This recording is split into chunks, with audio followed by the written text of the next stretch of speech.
নমস্কার বন্ধুরা, সুমি কিচেনে সবাইকে স্বাগতম। আশা করি সবাই ভালো আছো, আমিও ভালো আছি। আজ আমি আরও একটা নতুন রেসিপি নিয়ে এসেছি। রেসিপিটা পুরো দেখার জন্য অনুরোধ করব। আর যদি ভালো লেগে থাকে লাইক কমেন্ট শেয়ার করে দেবেন। আজ আমি বড়া বানিয়ে দেখাবো। আমি তার জন্য হিংচে নিয়েছি। তো আমাদের এইদিকে এগুলোকে হিংচেই বলে। তো তোমরা কে কী বলো সেটা কমেন্টে জানাবে। তো আমি প্রথম হিংচেগুলো পরিষ্কার করে ধুয়ে নিয়েছি, তারপর কেটে নিয়েছি আর ছোটো ছোটো করে কেটে নিয়েছি। এখন আমি কাঁচা লঙ্কা 5 থেকে 6টা কেটে রেখেছিলাম, কুচি করে দিয়ে দিয়েছি। আর জিরে 1 চামচ, আর দিয়ে দিচ্ছি নুন স্বাদ মতো, আর হলুদ 1/2 চামচ। তো এখন আমি সবগুলো উপকরণ ভালো করে মাখিয়ে নেব। আর হিংচেগুলোকে একটু ভালো করে চটকে নিতে হবে। হিংচের গা থেকে যে জলটা বেরোবে সেই জলের মধ্যে আমি বেসন দিয়ে মাখিয়ে নেব। সবগুলো উপকরণ মাখিয়ে নিয়েছি খুব ভালো করে। আর এখন আমি অল্প অল্প বেসন দিয়ে মাখিয়ে নিচ্ছি।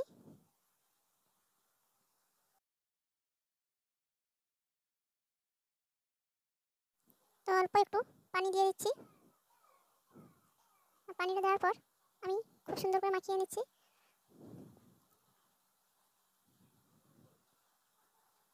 তো এখন আর যে বাকি বেসনটা ছিল সেই বেসনটা দিয়ে দিচ্ছি। তো পুরোটা বেসন দেওয়ার পর আর একটু জল দিয়ে খুব সুন্দর করে বেটারটা তৈরি করে নিচ্ছি। তো হিংচের বড়া বানানোর জন্য খুব সুন্দরভাবে বেটারটা তৈরি হয়েছে।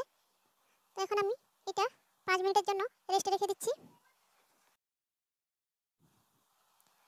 আর এখন আমি 5 মিনিট পর একটা কড়াই বসিয়ে দিয়েছি। আর কড়াইটা হালকা গরম হয়ে এসেছে।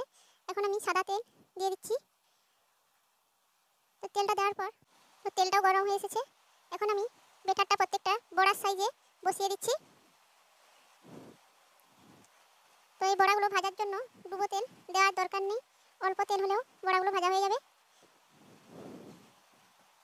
তো কড়াইটা আমার ছোট থাকার জন্য আমি অল্প অল্প করে ভেজে নিচ্ছি। তো আমার এক পাশ ভাজা হয়ে গেছে, বড়াগুলো অপর পাশ উল্টিয়ে নিচ্ছি।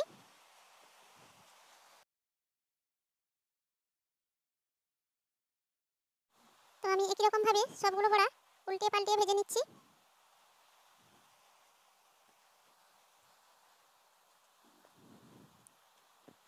তো বড়াগুলোর এই পিঠটা ভাজা হয়ে গেছে। এখন আমি আবারও উল্টিয়ে দিচ্ছি।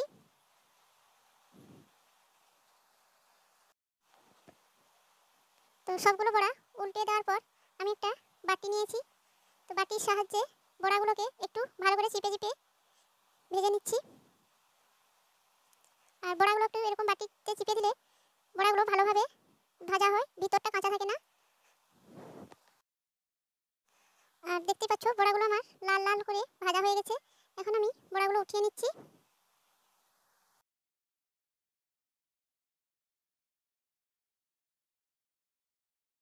আর বড়াগুলো সব উঠিয়ে নেওয়ার পর যেই তেলটা বেশি হয়েছিল সেই তেলের মধ্যে আমি আরও অল্প তেল দিয়ে দিচ্ছি। তো এরপর আমি আর যে বেটারটা ছিল সেই বেটারটা থেকে বড়াগুলো আমি বসিয়ে দিচ্ছি। তো একই রকমভাবে আমি সবগুলো বড়া ভেজে নিচ্ছি।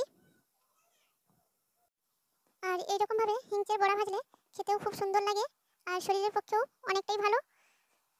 আর হিংচের অনেক গুণ আছে।